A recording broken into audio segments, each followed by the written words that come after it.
नमस्कार. श्री स्वामी समर्थ.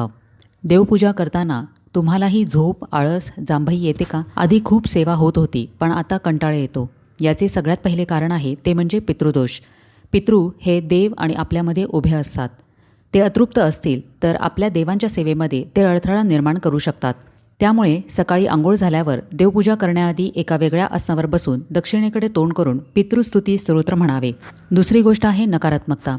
नकारात्मक संगत, विचार यामुळे आपल्यामधील निगेटिव्हिटी वाढत जाते. याशिवाय पूजेच्या वेळी काळा रंग घालणे आणि आपल्या घरामध्ये जर वास्तुदोष असेल, घरामध्ये अडगळ, घाण, अस्वच्छता असेल तरीही आपले मन पूजेमध्ये रमत नाही. याशिवाय तुमच्या देवघरातील मूर्ती या भंगलेल्या, तुटलेल्या, फोटो फाटलेले आहेत का हे तपासून बघा.